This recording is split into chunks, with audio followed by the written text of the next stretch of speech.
Celia wakes up in her bed, not sure what happened.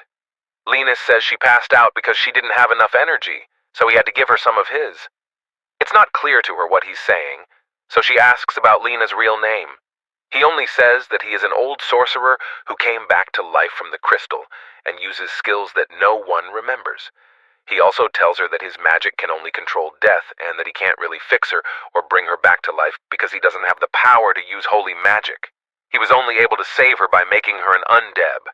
She asks him if he can't use the holy sword. Power Leonis shows that he used the name of a level 10 spell. Create Elder Undead. To be honest, he wasn't even sure if the magic would work, but she came back as the Vampire Queen, the strongest of all the undead helpers.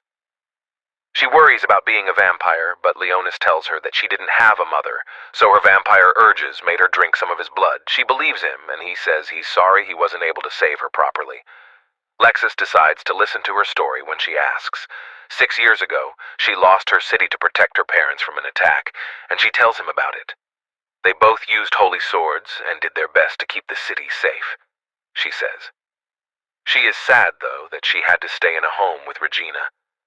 After that, she trained to bring the holy sword to life and fight gaps. He doesn't know that she can still make a holy sword appear, so she asks him. He just tells her that being a vampire queen has made her a lot stronger. She's still a little scared, but her mood changes when Lena's stomach makes a noise. She makes fun of him and says that he's already spent more time in a girl's room than eating. They go to the cafeteria, and she asks if she can still eat normal food since she's a vampire. Leonis tells her yes. Because she is a high-ranking one, she can. She will get better after eating, but it takes too long. That's not the best way for her to get her power back. She asks him if he knows what he wants to order yet. He asks for bread since he doesn't know how to make most of the dish. While she is telling him that he needs to eat well, he brushes it off by saying that undead don't need it. She gets upset by this, and he sees that she's not used to being dead. He tells her he's sorry, and in the end, he does what she says. After that, he says he has money and shows a gold coin. In secret, he's telling himself how rich a demon lord is. It turns out he's broke when Celia asks him what he is, and he tries to say that he's a rich guy who can buy the whole business. He is hit hard when Celia tells him that real gold or money is useless these days because everything is bought with credits. After that, they heard a girl talking to 2 guys in the background. The guys make fun of the fact that she's not wearing the school uniform and try to take advantage of the fact that one of them has her hold. With her wooden sword, she quickly knocks them down. The girl then scolds them and says she's allowed to dress that way. The guys then run away. Celia runs to the girl quickly and calls her Sakuya, says Sakuya. Everything happened. She was supposed to be in a tactical drill, but she snuck out because it was boring and chose to gamble until she was caught by those 2 guys. Then, she talks about Leonis and says that Aline already brought him up. Celia sticks to her story that he was taken by gaps, and she saved him. Sakuya then tells him her name and shakes his hand. Is she someone who has spent her whole life training for the sword? He asks himself how long she has been training. Then Celia tells Sakuya that she is herself, Platoon's vanguard enemy, and pays for everyone's lunch. While they're eating, Leonis asks Sakuya a question. As for why she's dressed that way, Sakuya says it's traditional clothes from her home country and a gift from her sister. Voids struck and destroyed her village, and she was the only one who made it out alive. She is now working out to get stronger and get back at him. Luce says she's sorry for asking about this, and Sakuya says that normally everyone has to wear academy clothes, but since it's a gift from her sister, she was allowed to wear it after the meal. Celia and Leonis go to the training grounds to register his magical sword. He meets Alto, the teacher who is in charge of his test. She tells him that she is going to check out his holy sword to see what kind it is. After that, he calls up his demon, Lord Staff, and Alto questions. He's a support who can do all sorts of things depending on the situation, Lena says about his skills. Then he saw some robots and asked what they were doing. Celia says those tools are void or simulators, and that they can copy void patterns of battle. He tells Leonis to fight it because it's set to a low level. He thinks that a level 2 gravity spell will be enough to finish it quickly, but it destroys all the robots. All of Celia and Alto can't believe it. Alto asks how he was able to beat that robot and if his holy sword is really a support type. People around her start to look at them because she wants to know more. Then she starts ramming the void simulator to a higher level, but the annoying Muel shows up and stops them. He wants to take care of the test. Leonis tells Mel he's on the same level as the robots to make fun of him, but he doesn't mind. The man gets so angry that he calls his holy sword a Harry Potter wand, and his pet girls do the same. Celia says that a 5-on-5 fight isn't fair, but Mule just says that his holy sword can control other people as his weapon. And Lexus is full of himself when he says he will beat the 5 noobs. Celia agrees to help him fall for Musel's plan, because he will let her help Linus as long as she meets one condition. It's possible that she will become his toy if she loses. Linus knows that Celia only wants to clap, so he plans to use that to his advantage. He agrees to the terms, but if he loses, he can't bother Celia ever again. The guy is so stupid that he ends up being too sure of himself and agrees, as you know. Celia starts when Linus tells her that no one can touch his girl, getting red. Then Celia asks Alto for a training sword, which is a copy of the holy sword made just for practice. After getting ready, they decided to begin.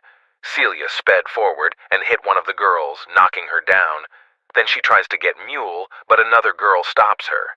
Lena does nothing but watch, thinking that her natural features have gotten better, since she turned into a vampire queen. Celia has to parry the Pebbles Mule, because one of the other girls hits her with her weapon. He tells one of his pets to take care of Leonis while Celia is busy because he's a loser.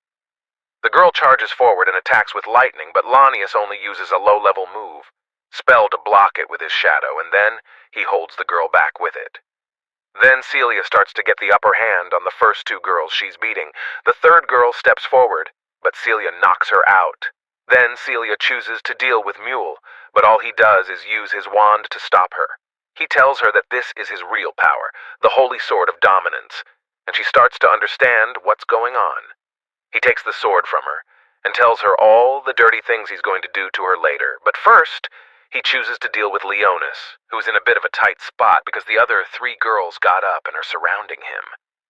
Leonis thinks he could use a level 2 spell to kill them all right away, but all of a sudden he hears Celia talking to herself about how much she wants to protect him.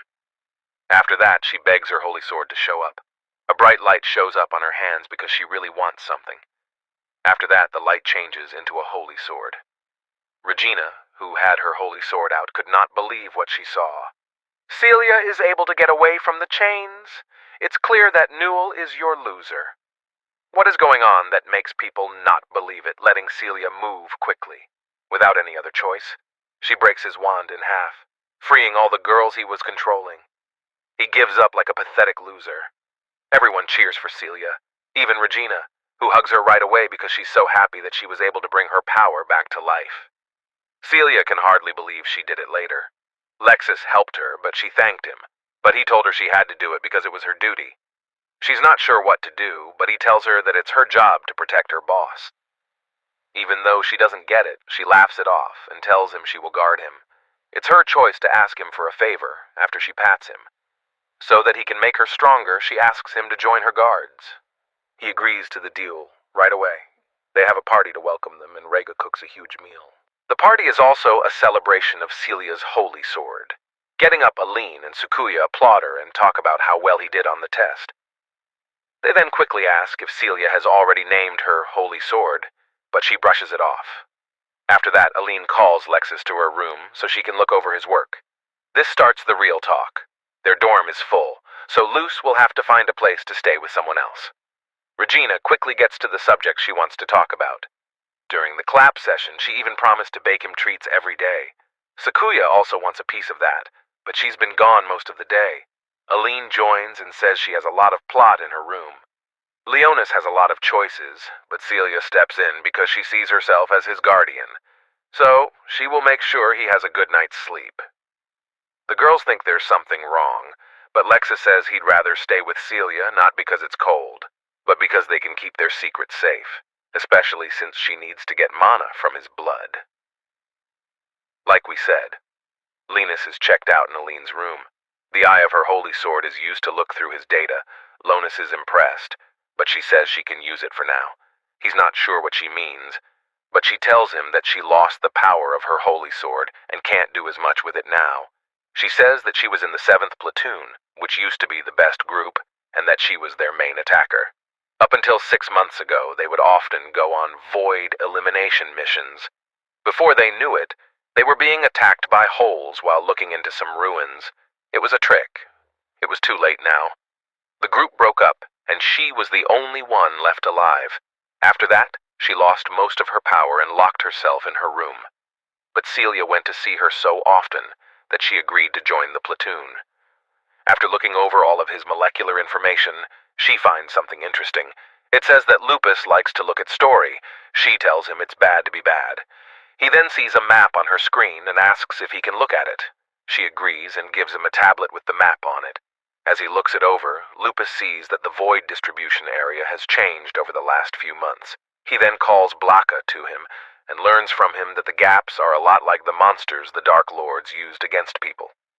Then he tells Blackass to look into the places shown on the map. Black is gone, and all of a sudden, Sherry shows up. She has a story, too. She learned something about people. They found out how to make donuts. Luce finds it and tastes it. Good taste.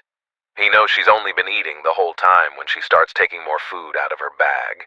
He gets a little mad, but she tells him that she also learned something. People don't know anything about demons, Lord. They don't even know about the war 1,000 years ago between the Dark Lords and the 6 heroes or the gods from the past. He tells her to keep looking into it. Then Sherry says that Celia became Lena's servant. He doesn't understand why she sounds so upset, but she ignores him and calls him a fool. It makes him mad.